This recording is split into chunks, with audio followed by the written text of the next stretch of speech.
Hi there, I'm James Dapperchi, and this is Coffee and a Case Note.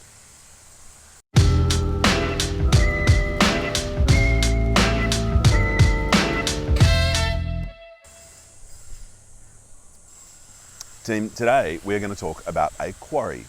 And this is a quarry that was founded in about the 1960s and over the years was closely related to one family so through the generations. That's not strictly relevant, but just useful background facts. Now, what is this quarry all about? This quarry is all about getting some rocks out of the ground, and those rocks are gabbro, or what you and I might know as granite. Relevantly for us, there are two different kinds of gabbro or granite that we're dealing with. There's first grade, and we can understand what first grade is when I talk about second grade.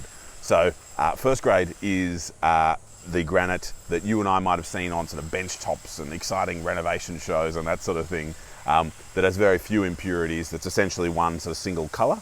And then second grade gabbro, second grade granite, has some sort of veins and impurities running through it.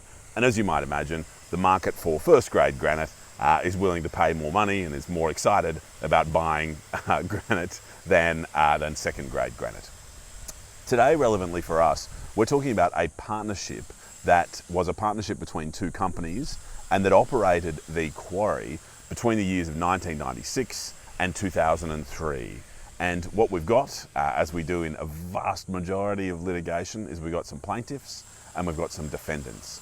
And remember, plaintiffs are the people who want something. They're the people coming to court to ask for something. What do the plaintiffs want? Well, before we get into that, I need to tell you a little bit more about the partnership. One of the things I need to tell you is how the money of the partnership was paid out. So what happened was there's a partnership agreement between these two partners, they're corporations, and the partners agreed that they'd go about the business of quarrying. And so what they did was they dug the rocks out of the ground and do whatever quarry masters do, and then they caused it to be sold. From the money from the sales, a commission's paid to the salesperson, and that's a salesperson who's been related to the family, for a number of decades, so knows this quarry well.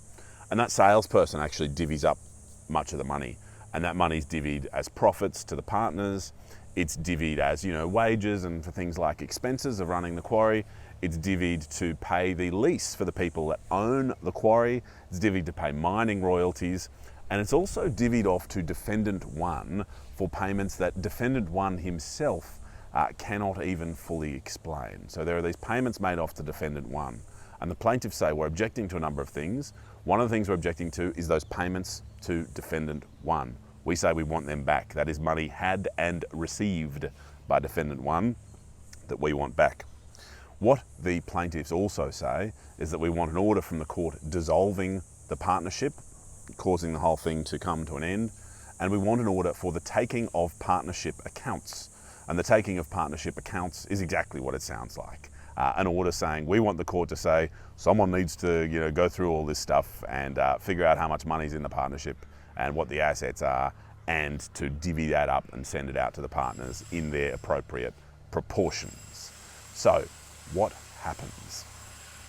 There are a number of different things. One thing I didn't mention is that there's a significant dispute about subsequent agreements that are entered into after 2003. We're not going to touch those because, as I think you're about to learn, there's probably enough complexity and detail for my feeble brain to handle today in communicating the facts I've already let you know about. So let's dive into those now. So the first issue, as you might recall, is the question of, well, what is to be done about these payments made to the defendant? Well, what the court has to do is to dive into what is this partnership all about. And remember, the partnership agreement itself was for quarrying, and there's this fine distinction that says, right, does that mean the partnership is about quarrying and not sale and marketing, and not the actual sale of the gabbro that is drawn out of the ground? And the court found fairly comfortably the answer to that was no.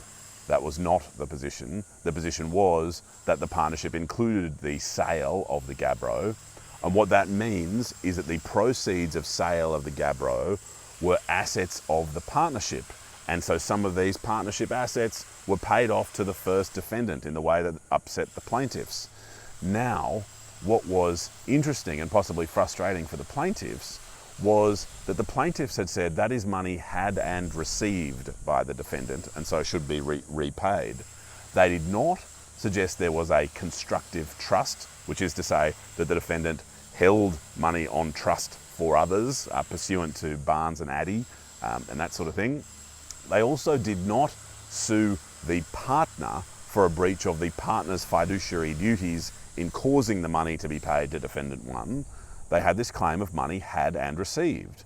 And frankly, because they didn't raise either of those other two limbs that jumped out to the court said, well, it's not money had and received, and so you lose. And so the plaintiffs failed in their claim against the first defendant because they didn't identify what legal rights they had to claw that money back from the first defendant.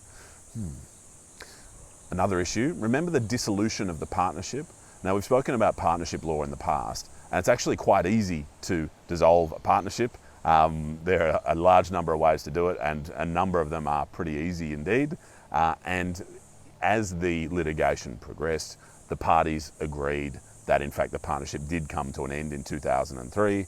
So the plaintiff's application to dissolve the partnership just sort of fell away and the court didn't need to deal with it. Now we turn to this fiddly question of the taking of partnership accounts. Now, do you remember we spoke about first grade and second grade Gabbro? Hold on to those facts because they're going to get interesting. And the other thing that I need to raise with you is this issue that is loosely defined as the right to mine.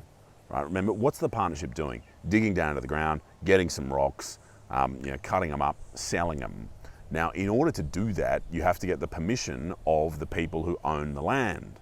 Now, the people who own the land were sort of linked to some of the defendant entities, but they were not either of the partners themselves. And so what was said was that some of the defendants' contribution to the partnership was that the defendants will contribute to the partnership the right to mine. Now, what the court had to do in part was to dive into the fairly complex history. The quarry is actually two separate pieces of land. The owners change over time. Some of them are part of the litigation, some of them are not, and it gets a little bit complex. But the real fundamental point is that the right to mine is not something that the defendants can promise because they don't have it. What the defendants can promise is to essentially do their best to cause the people who do have the rights to mine to grant those rights to the partnership for those years 1996 to 2003. And in fact, that is what happened because the partnership did all that mining. But what that also means in the context of taking a partnership account is that that right to mine, that suggestion that there is a one single right that is a right to mine and that is an asset of the partnership falls away because that right is actually a right of the landowners and the people who have mining licenses and all this fiddly stuff that is sort of outside of my area and not particularly relevant for us today. They weren't part of the partnership, and so that very literal and precise right to mine is not an asset of the partnership, so that falls away. The one other asset of the partnership is what is thought of as the stockpile. This is an alleged asset of the partnership. Now we get back to our first grade, second grade. So as you're operating a quarry, as you or I do every day, you and I both being quarry masters, what we do is we go into the quarry, we go, great, here's some first grade gabbro. We're going to take that aside and turn it into some bench tops and sell it to some rich people who will be slightly less rich after paying us, so that'll be good. And as we go, we find some second grade gabbro and some other material as well, and we go, oh, second grade. No, let's put that in a pile over here. And over the years, and indeed over the decades, as you and I get on with our quarry master work, we're going to actually build a fairly big stockpile. And this second grade gabbro is not worth zero. It has, there's evidence suggesting that it does have some commercial value at times, depending on the market. And as we separate the first grade from the second grade, we're using giant machines or something like that, no doubt. Some of that stockpile comes to contain first grade gabbro as well. So we're not absolutely surgical in removing every single bit of first grade and every single bit of second grade. So over the years, over the decades, we have this stockpile. And the stockpile contains a commanding amount of second grade gabbro, granite, but also a significant amount of first grade as well. And so what our plaintiffs are saying today is we need to take an account of this stockpile that is attributable to the partnership. It's a partnership asset, this stockpile. Now, they encounter huge problems dealing with this issue. One of the issues they bump into is because this stockpile is made and there is earth and road base and stuff put on top of it, there's one argument they need to confront of, well, hang on, has this now become a fixture? Has this now become a part of the land? The answer to that is no, but you can see the complexity. There are other issues such as, well, how on earth are we going to estimate the size of this stuff? Are we going to have little machines that can sort of send a little sonar echo into the ground and form an estimate based on this? And there are a lot of experts who get involved, and one expert opines that it would be impossible to value. As you can imagine, firstly, it's very difficult to know the proportion of second grade to first grade because no one's ticking off first grade, second grade as it goes in. And secondly, it's very difficult to estimate the volume. And there's even a mention of one witness using sort of a measure of footsteps and then an estimate based on that. And so the court has to come to this really tricky issue to say, well, how on earth are we going to come to understand what is under the ground? And the other fundamental issue is, well, this is a stockpile that's built up over decades, and there is evidence that suggests there was some of it before 1996, and there certainly was some added after 2003. How on earth is the court going to be able to say this slice of the stockpile is attributable to the 1996 to 2003 partnership and not to anything else? How on earth do we perform that forensic exercise? And what the court finds essentially is that it is an impossibility. And so the taking of partnership accounts, what the plaintiffs want to do, they want to deal with this right to mine. Well, the right to mine fell away for reasons we just discussed.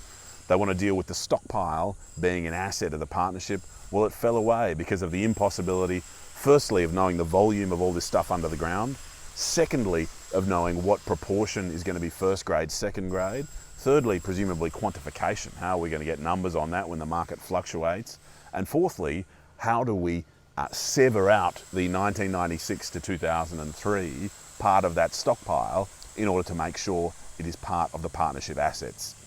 And in addition to failing on dissolution of the partnership, failing on partnership accounts, failing on getting those payments back from the first defendant, the plaintiffs also failed on that contractual point that I said we weren't going to discuss.